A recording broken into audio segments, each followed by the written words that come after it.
So stay sitting in this lovely energy of real peace. And let's go on a short journey together. Feel light coming into your arms, down to your hands, right to the tips of your fingers. Feel light coming into your heart energy, and feel your heart soften. Feel yourself relaxing as the light comes down to your belly and softens your tummy. Let go of any tension you may be feeling. And then finally your legs are filled with light, right down to your toes. And imagine yourself sitting here in a body of light. The physical body gently fades, and you become this radiant being of light.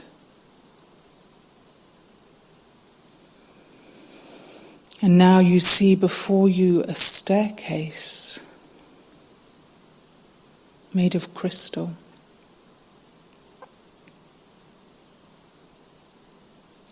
And in your body of light, you step on the first step of this staircase. And you slowly ascend, one step at a time. And with each step, you feel lighter and lighter. You can feel a ball of warm, radiant love emanating from your heart. Higher and higher you ascend until you reach a region, a dimension of light. And you look around and see nothing but pure white light.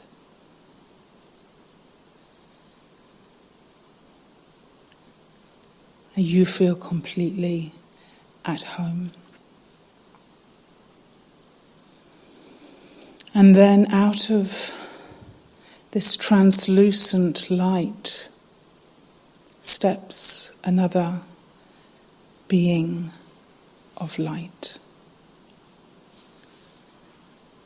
And as they come nearer, you feel as if they are opening their arms to embrace you with love.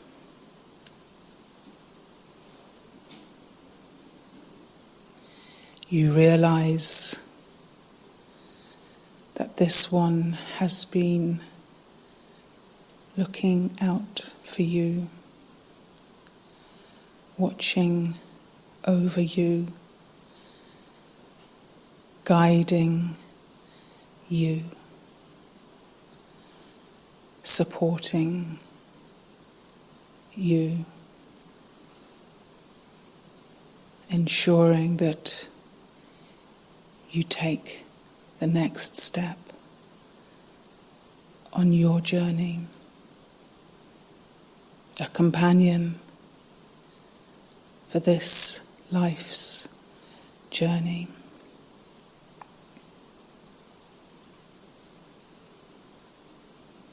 Everything feels blissful. The world has receded from your consciousness, and you are left with just this feeling of pure light and love seeping into every cell in your body. This is the experience of angelic consciousness.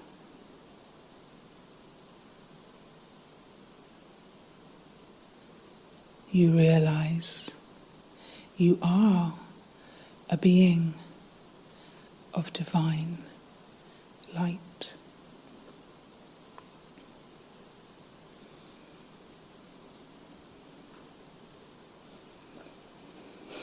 And when you're ready, you can slowly glide back down this crystalline staircase and merge once more with your physical body to resume the part that you are playing at this time.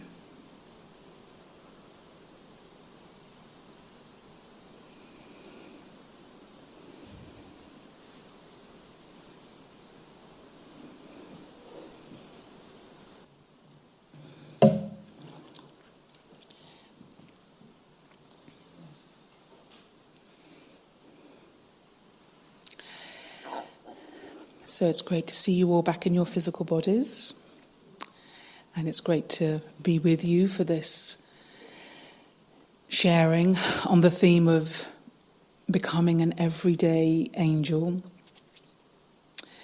And those words have been put together because they're not words that you would normally think of as being alongside each other. We tend to think of angels as being something distant, something out there, something that existed in biblical times.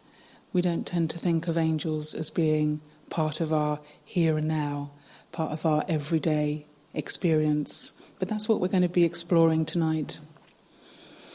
And I put in the spiel for tonight's talk that it had been a lifelong ambition of mine to become an angel since I was a small child. So I thought I would share with you why I put that, why it has been such a long-held desire, pure desire. And maybe you can resonate with parts of the story that I'm about to share with you in terms of your own life and your own life story. But I can remember being, I don't know, probably 5 and feeling desperate to be an angel. I really wanted to be an angel. And I don't know where that thought came from or where that desire came from. But I shared it with my dad, who was a very sweet man. And he played along with it a little bit. And he said, "Come here, show me your back." And I showed him my back. And then he said, "Put your shoulders like this." And I did. And he said, "Do you know what? I think I can feel the beginnings of your angel wings growing." And I was like, wow, I'm really on my way here. So every morning I would come into my dad and show him my back and put my shoulders. And he said, "Yeah, I think they've grown a little bit more since yesterday." And I was like, okay, one day I'm going to have the most magnificent angel's wings. And I really believed that it was going to happen. And then another time I saw in a Ladybird book an activity, a craft activity, to make a magic wand. And I thought, here we go, this is going to be fantastic. Think of all the good I can do in the world. If I had a magic wand, I could magic everybody happy and you know, the world will just be such a fantastic place. And I got my dad to help me make this magic wand with rolled up wrapping paper, and I think there was a few toilet roll holder tubes in there as well, and then some nice sort of tinsely things at the end. And he said, "Here we go." And I thought to myself, this isn't a real magic wand. This is just rolled up wrapping paper. But I didn't lose my faith. And then it came to Christmas time, and at school we were putting on the nativity play, which you do in every primary school as a 5 or 6 year old. The only problem was that I was given the part of a donkey. And I wasn't that impressed with the part that I'd been given. And 6 girls had been chosen to be angels. And I was like, how's this possible when I so want to be an angel that I'm a donkey?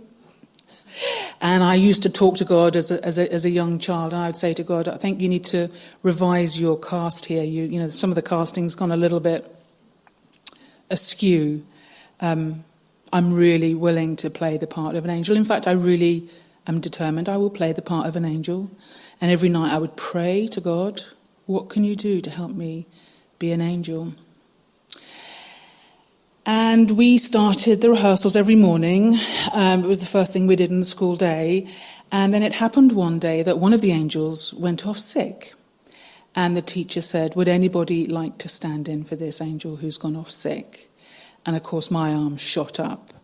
And I must have had such determination on my face that the teacher said, okay, you can come and be an angel, but you're only standing in, and as soon as she's well enough, you'll go back to being a donkey.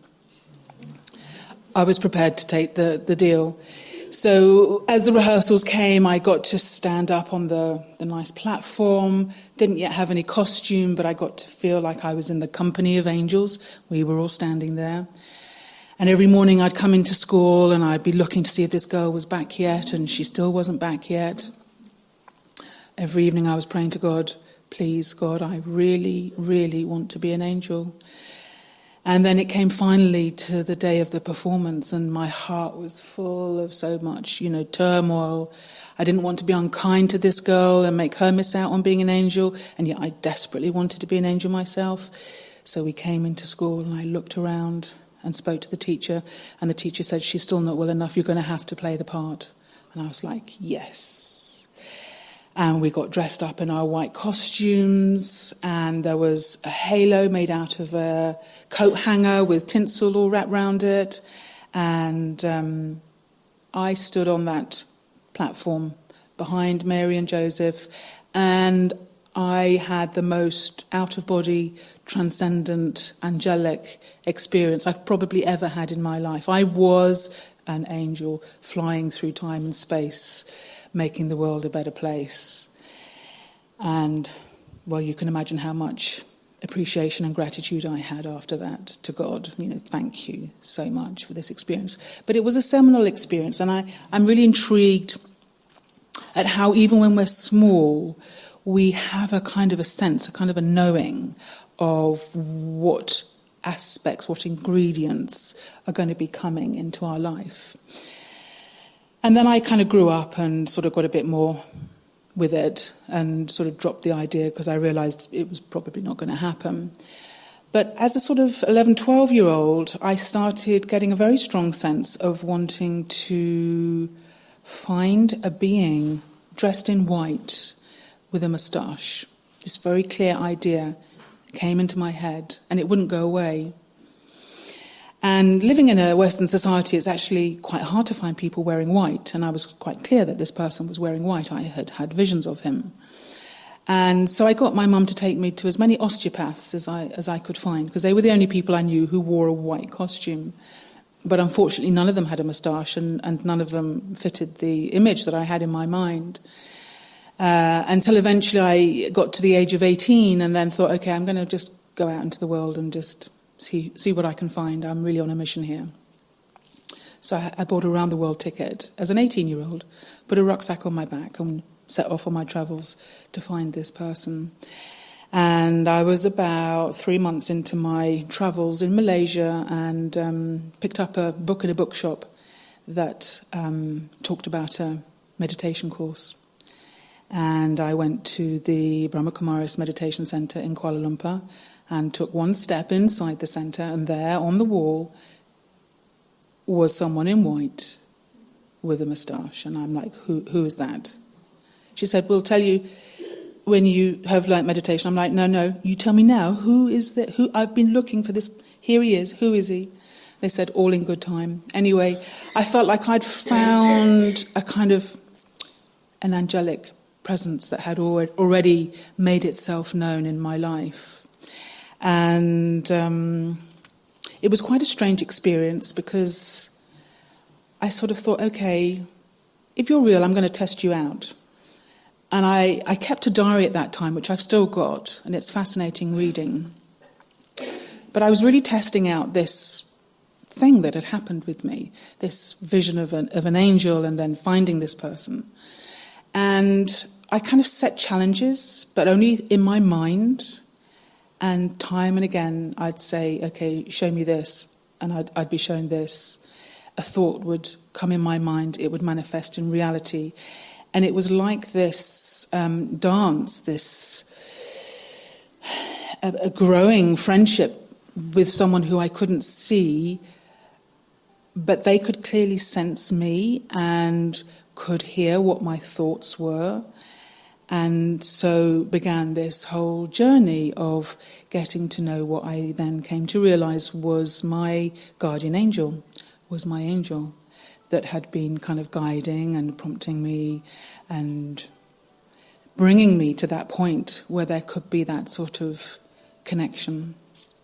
And that was 40 years ago, as Samantha said, and I've been on a journey of trying to understand what angels are, who they are, how they interact with us, how they communicate with us, what their purpose is. And it's been a really fascinating journey. So before I go any further, I thought it might be quite nice for you to just share in twos. Someone who you came with is fine, or if there's someone who you don't know, that would also be really lovely. To just share in twos what your sense has been in your life of angels. What has your understanding been? And do you feel like you've ever had an experience where it felt, looking back, as if there were the guiding hand in some way of an angelic presence? Maybe a feeling that you had to not take a certain route that was then discovered to have been involved in a big accident, or not taking a train that then was derailed, or just some kind of feeling that there was an angelic presence operating in your life. And what has your understanding been of angels? So we'll just take a couple of minutes if you want to share with a partner what you think of angels. Beautiful sharings.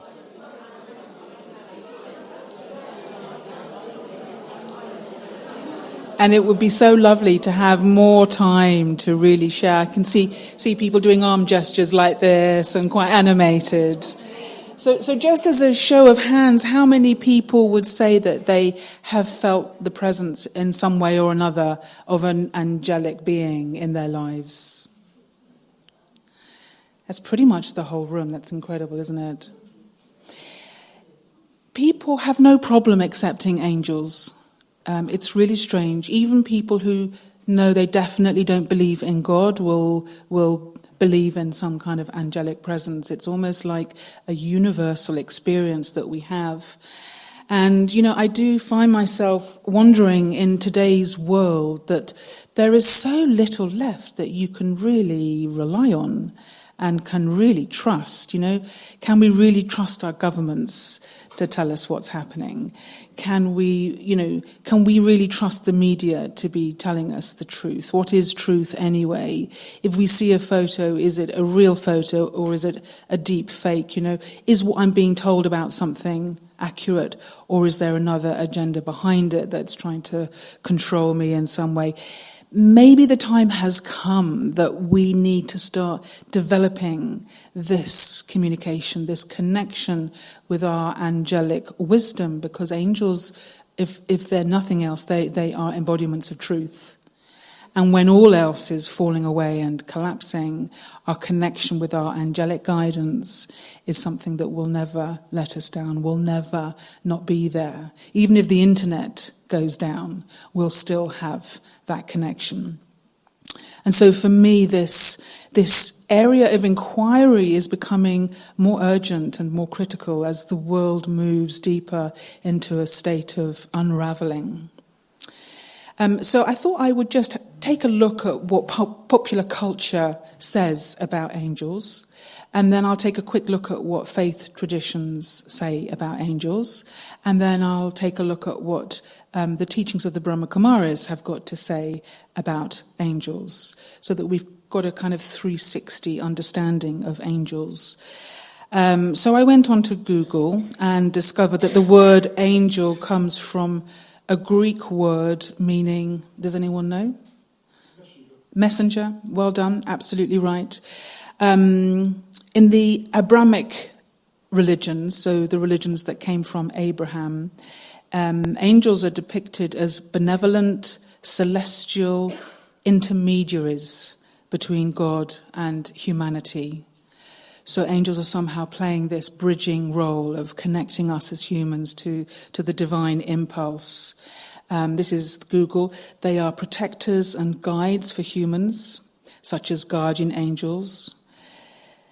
There are angelic hierarchies, like the cherubim and seraphim. I think there are 7 hierarchies in Judaism of angels. Archangels, who are chief angels, have specific names like Michael, Gabriel, Raphael, Uriel. So there's a whole subject of angelology, I think I've said that right, that you can study. It's a whole academic study of angels. Google says angels are created by God.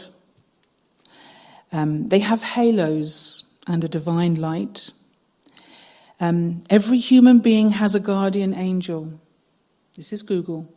This isn't, New Age la-la land. This is Google. Every human being has a guardian angel. Who knew?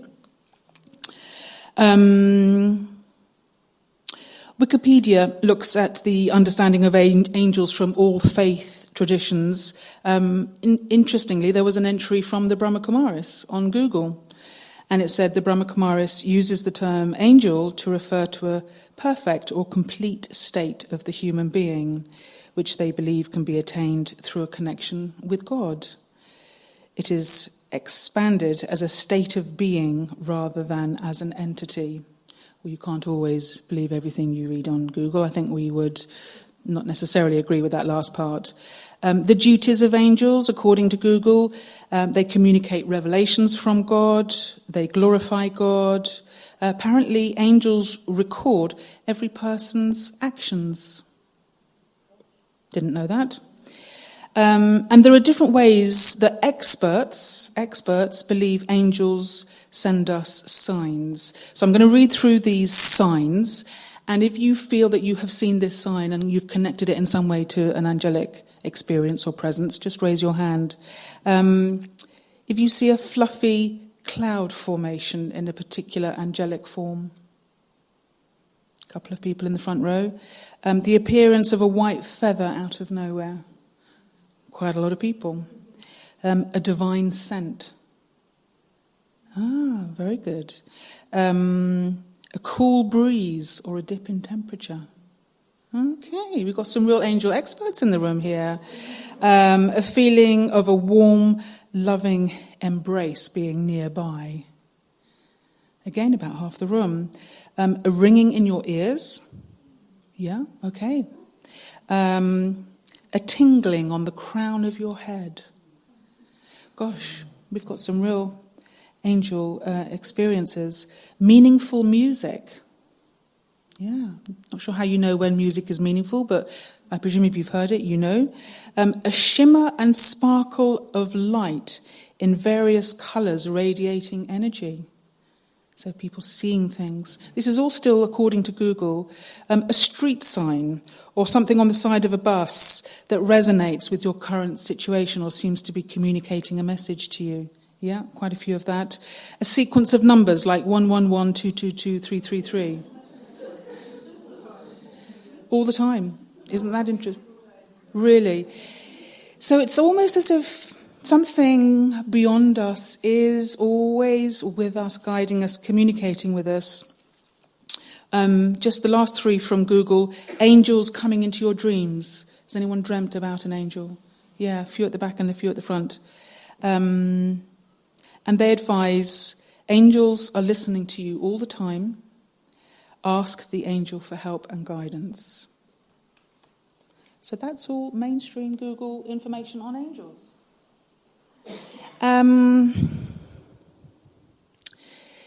So, angels, where have they come from? Does anyone here have an understanding of angels as having been created by God and only ever existed on the angelic realm and never actually have lived on this physical plane? I think they're sometimes inside people. Yeah. What about the other way round? You know, if you ask yourself, how are angels always depicted? They're always depicted in a human form. They've always got a head and arms and a body. And is it possible that angels were once humans who then became angels? Some nodding and some agreeing with that. So if we look about this whole thing of wings and a halo, they're representative, they're symbolic, clearly. Wings are symbolic of the ability to travel, to fly, to move around, of being light. And the halo is symbolic of purity. The white circle of light is a symbol of the purity of the angel, the pure intention of the angel. And, you know, they are a global phenomenon. Of course, the other end of the spectrum from an angel is a demon. So you have angels and you have demons. And it's like this continuity. And we all know the story of the fallen angel. And, you know, it's possible for angels to mess up and become demons. And in some cultures, they remember the demons much more than they remember the angels. So in Hinduism, for instance, they have a word farishta, which is translated as angel, but it actually really means more of a fairy. And in Hinduism, they have quite a lot of demon figures that are quite well known and appear quite regularly, but not so much the form of the angel that we would know in the West.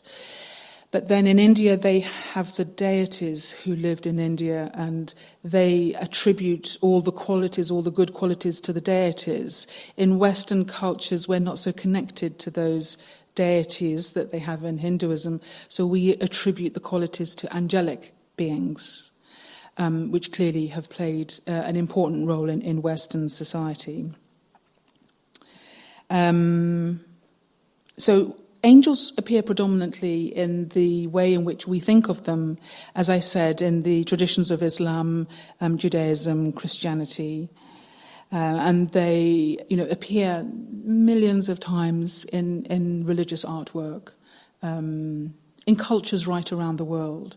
So there's clearly something going on with angels that people recognize, resonate with, experience, and depict as generally being light-filled.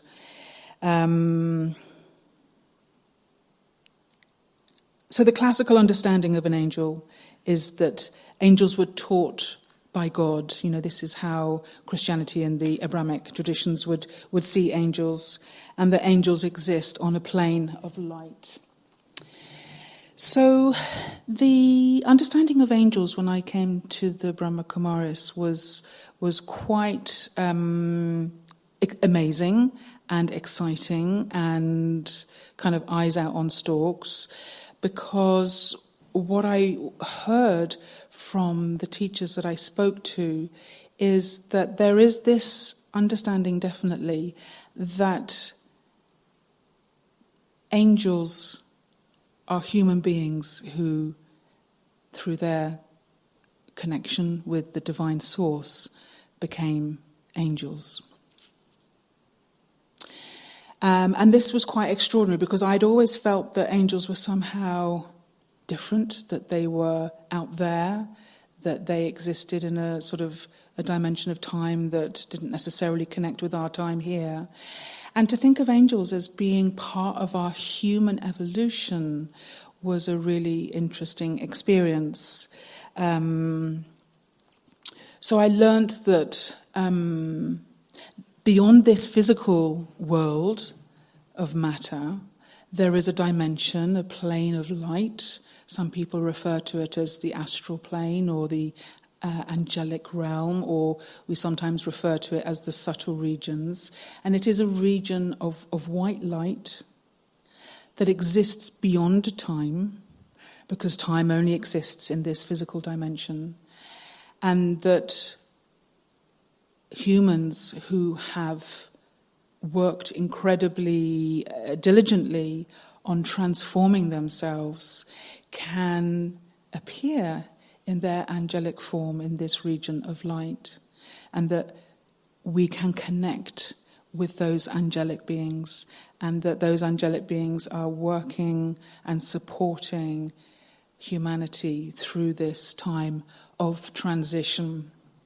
So the understanding isn't that necessarily angels are there for all time, but certainly at this particular time that we're going through, where there is, a lot of upheaval going on. It's a time of transition from one state of being to another state of being. That angels are playing a role in bringing about this transformation.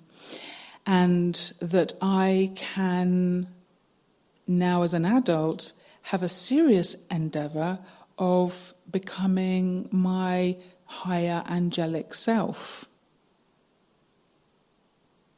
And this is quite a sort of, some people might say it's quite a grandiose idea to become an angel, but in a way, why not?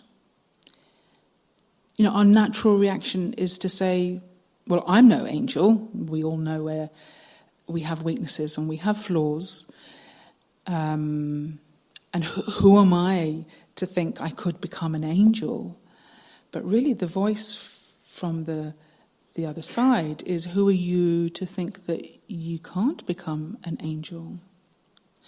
And that actually an angel is someone who becomes a channel, a messenger, as we heard, for that divine energy, for that divine impulse to be operating here on earth.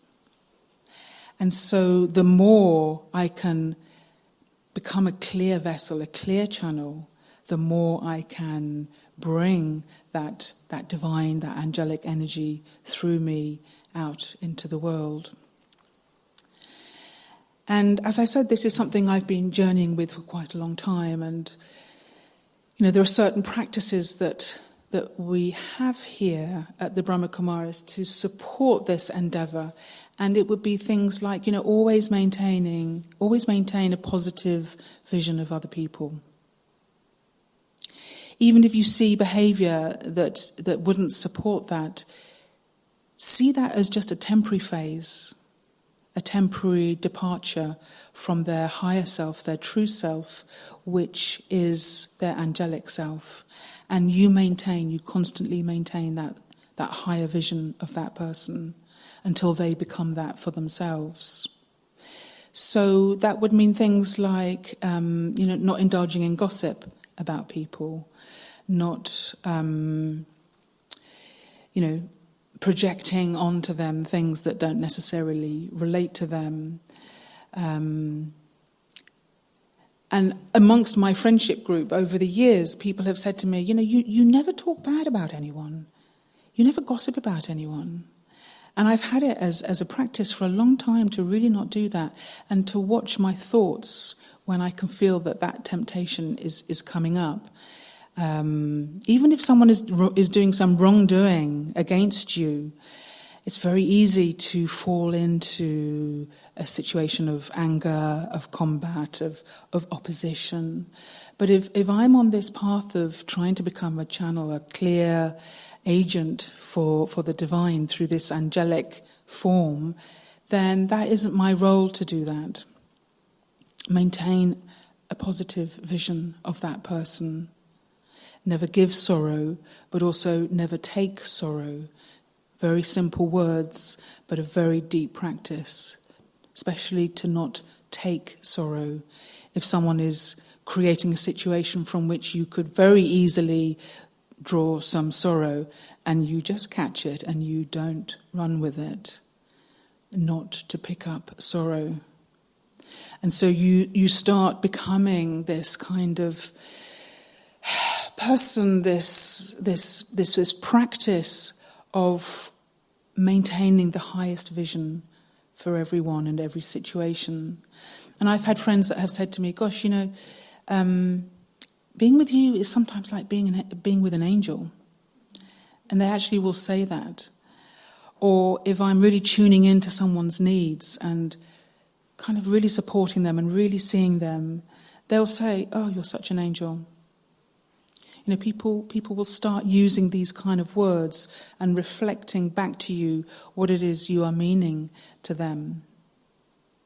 And so this practice continues to grow, and over time you begin to look at how your mind is working. Is your mind becoming something which you can keep a hold of, that it doesn't run away from you? Your intellect, your thinking capacity, is that something which through meditation practice is becoming divine?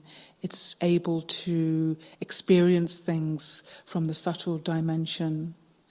And your habits, your tendencies, are you just doing knee-jerk reactions to things, or are you bringing awareness to how you're behaving and looking at the root causes of what's making you behave in that certain way, and bringing in understanding, bringing in wisdom to gently transform those personality traits or tendencies? And so to become an angel, you need to do work on your stuff, and we all have stuff. And it's not about doing a nice sugar coating over the top of, what quite honestly is a real mess, because that's not becoming an angel. That's just becoming something else with a nice sugar coating on it. It's about really looking into yourself and seeing the way you think, the way you perform actions, the way you behave, the way you use your time, where you put your effort and energy. Are those all worthwhile things, or is there some waste within that? Are you wasting your resources or time? Because the angelic way is to be very economical with words, with thoughts, with actions, that they're filled with purity, they're filled with power, they're filled with benevolence. And when we keep journeying back through this self-discovery, this process of self-discovery, we arrive back at the very first lesson. If you were to ever come and take a course in meditation here, the very first lesson, you would be told that, this physical body is not who you are. This is just your body. And who you really are is a soul, a point of light, an eternal being of light. I'm pointing here because this is where the soul is located within the body. In India they wear a little bindi, a little dot here, just as a way of remembering that they are the soul. This physical body is part of matter, and it will return to matter. This lifetime that we all have is for this time period only. It won't always be that you are called this, that you are in this body, that you're relatives of these people. It's just for this particular period of time. But the aspect of you that is eternal is inhabiting this body. The soul, the soul, I'm speaking through this body. But this body is not who I am. And so with the journey of meditation, what we're doing is transforming our consciousness from seeing ourselves as these physical beings of flesh and bones to seeing ourselves as light beings. And the intermediary between the physical body and this point of light is our subtle angelic body, this body of light. That when we meditate, we can experience inhabiting that body of light. And like when I was a 6-year-old standing on the stage, feeling that transcendent sense of expansion into being as large as the whole universe and being able to fill the whole universe with that love. You know, this is the capacity that we have as human beings. And it is a bit of a 180 in terms of how we start to see ourselves on the journey of meditation and the transformation that comes from meditation. Because in Western culture, we've grown up with this idea of humans being really a Johnny-come-lately onto this, you know, this drama of what's happening on this world stage, the physical earth. And I remember watching a science program where they said if you look back to the beginning of time and use your arm as a way of measuring time, so time beginning here, and all of this time happening with the formation of the planets, and then, you know, the dinosaurs coming about here, and then dying out about here. And then if you want to get a gauge of how long human beings have been around, you put out your hand and get a nail file and draw the nail file once across your nails, and the amount of nail that falls away represents the amount of time that human beings have been here. And I remember thinking, gosh, you know, this model of thinking makes human beings feel pretty insignificant, actually. You know, who are we? We're just a few kind of random things that are on this rock that's floating around the universe, and we're actually nothing. And who am I? I'm just one amongst 8 billion. And what's the point in me doing anything? I'm just one. And, you know, time has been going on for such a long time, and it will continue to do its own thing. We're just insignificant. And yet, when I came to the teachings of Raja Yoga meditation, it was completely the other way around. It's like, no, you're not insignificant. You're not nothing. In fact, more than not nothing, you are master creators. You are master world benefactors. You have the capacity to transform the world through your consciousness, through your actions. You are master oceans of knowledge. You can know so much. And yes, you can become an angel. So it's a very different way of seeing yourself, of seeing this period of time that we're going through now as being one where that the role of this angelic intervention is perhaps coming more and more significantly into focus.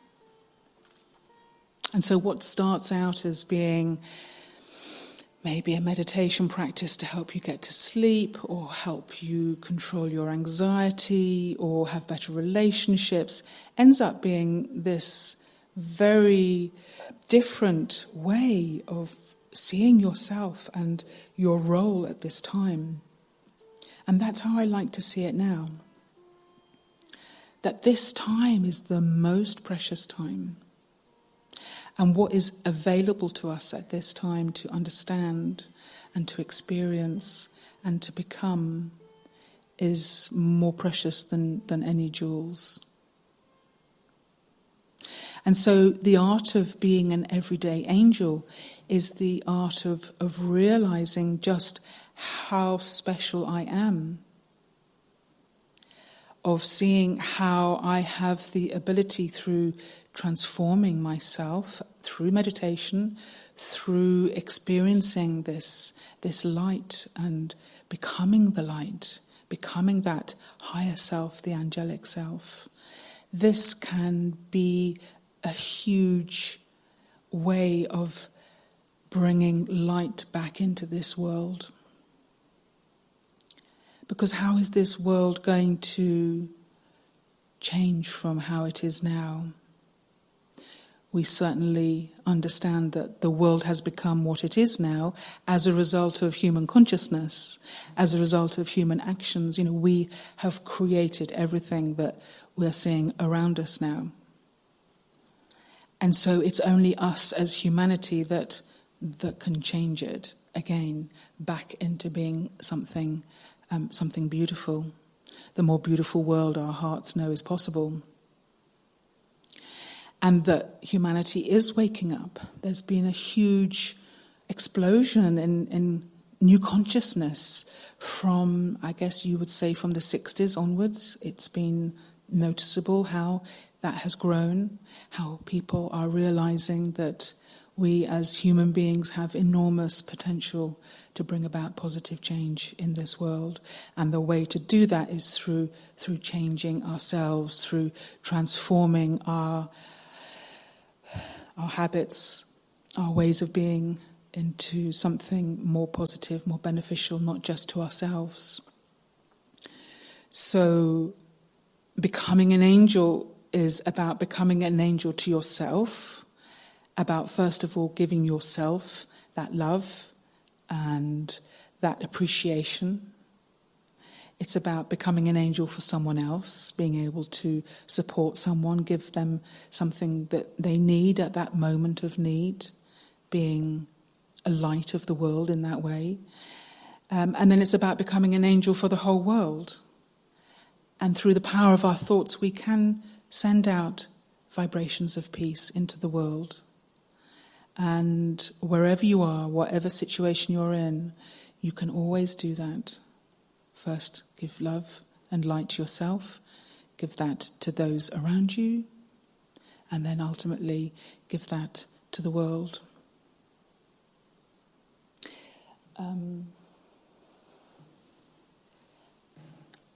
I am aware of time, and I just want to check that there aren't other important things that I want to talk about before we bring things to a close. But I suppose my invitation to you would be to, as an experiment, see what is there out for you in terms of some angelic presence or some angelic support. And work on the premise that it's there. It's just a question of you making that connection with it. And for me, the first step in making that connection is to ask. Ask for some support, some companionship, some situation that you're dealing with. Because in a way, the angelic presence needs to be invited. It's not going to force itself. It's just going to drop little white feathers or little signals to show that they're there. But you have to take the first step of making that connection with it. And then once that connection has been established, so in my life now, I never see myself as doing anything on my own, even something mundane like going shopping or carrying out some chore that I need to do. I always have the sense that there is an angelic presence with me at all times. My mum used to have a sticker on the back of her car, "Never drive faster than your angels can fly," which, is a good thing to remember in life, that you kind of begin to slow down to the pace of an angel. Angels don't do anything in a rush. We all rush so much from one thing to another in our lives, but the practice of slowing things down, the practice of making time for peace and stillness in your life, and see if in those moments you can start connecting to the silence that is always there. Maybe not physically, but a spiritual silence that is always there, that you can connect to. And that there is this angelic presence that you can use as a resource. It's almost like having a partner in life that you can talk to, that you can work things out with, that you can achieve things by having help from that angelic dimension, and then you have the physical hands on this dimension that can do things, and it becomes a partnership. So humanity in partnership with that angelic realm is a very potent thing, and huge change comes when that can be achieved. And I've spoken to some of the teachers in the Brahma Kumaris about the founder, whose name was Brahma Baba. And towards the end of his life, he really started becoming much more his angelic self.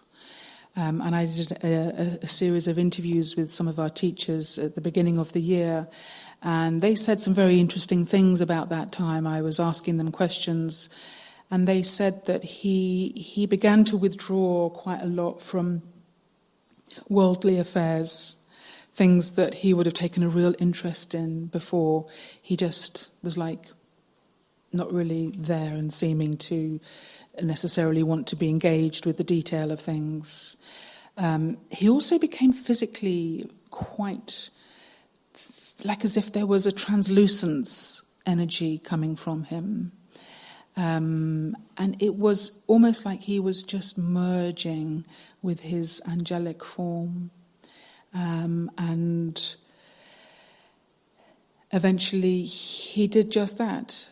He gave an evening class about 9 o'clock, and then he just said good night, and he just lay down and went.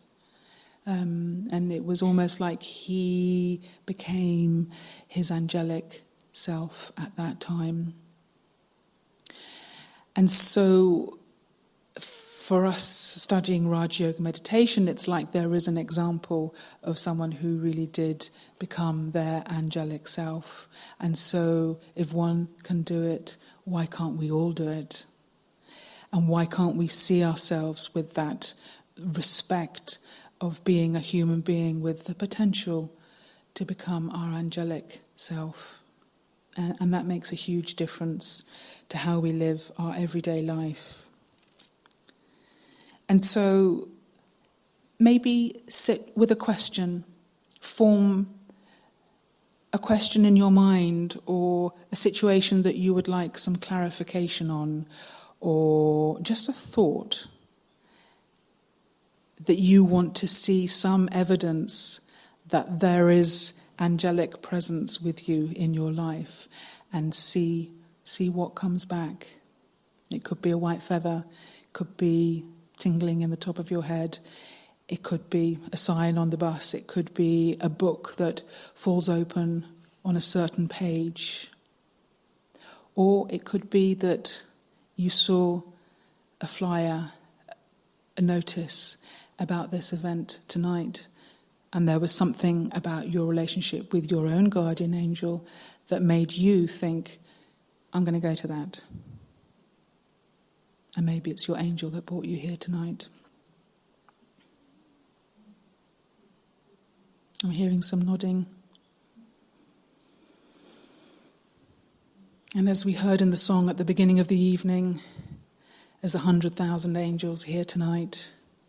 If we just expand our awareness to include this angelic dimension, and in our own lives move closer towards that through becoming pure vessels, becoming our light-filled bodies, through sitting in meditation and experiencing this dimension of angelic light, and then sending that light out into the world, then how beautiful does your life become?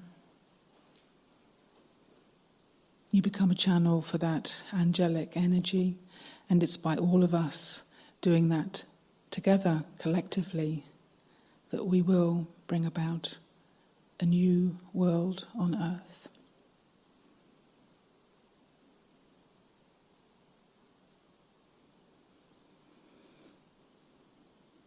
So I'll take a pause there.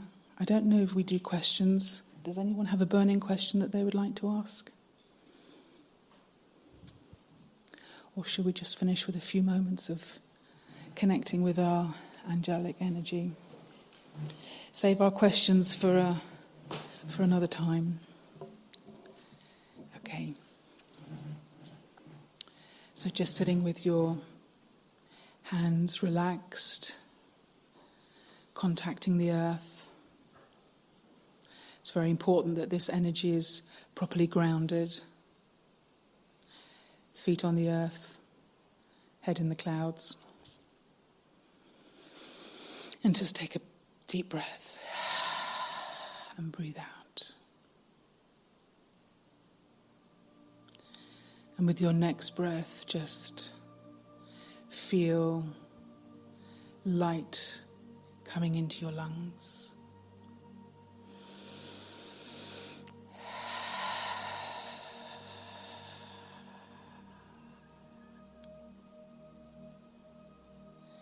Each breath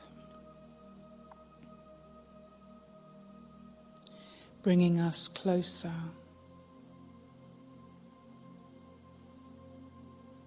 to the experience of our light-filled bodies.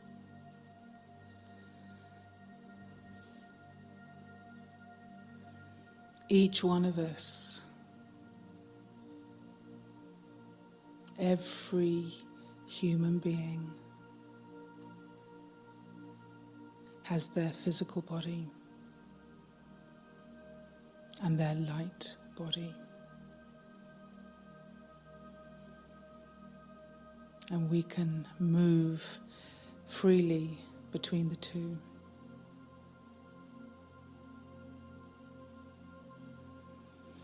And so now in my light body,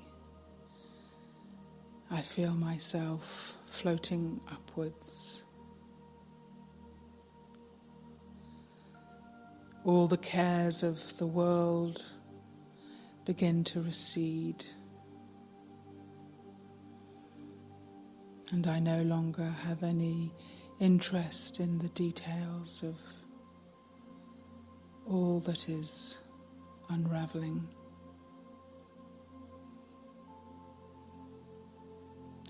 Instead, I see clearly my role of being a messenger.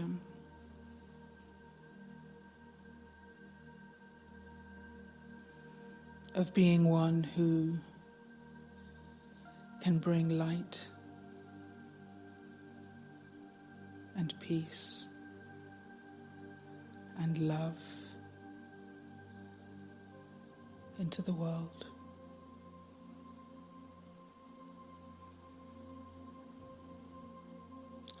The closer I come to this experience of my original being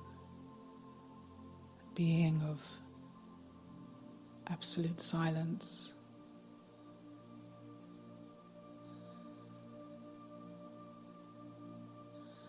the more I feel connected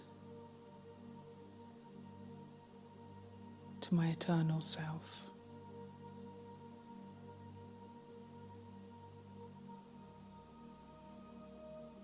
I feel the presence of my own guardian angel, one who knows me better than I know myself, one who loves me more than I love myself.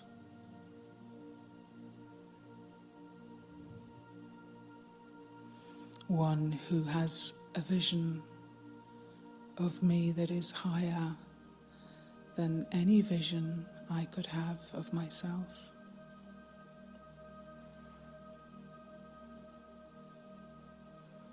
And as I begin to see myself through the eyes of this angelic being, I realize my own magnificence.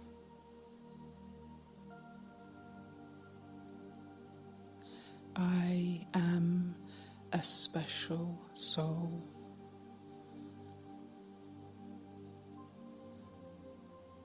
My destiny has brought me to this time and place in order for me to play my part.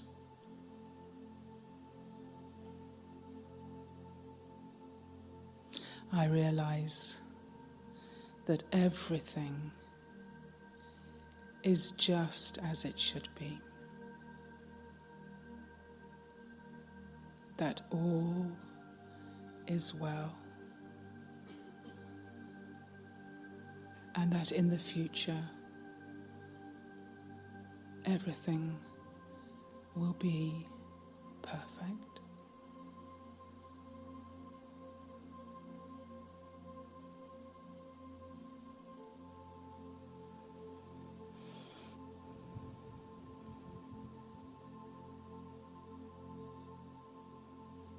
And so as we prepare to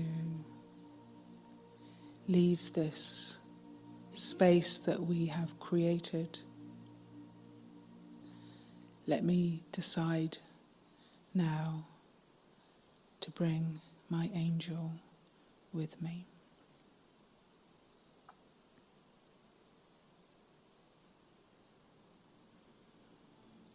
Om Shanti.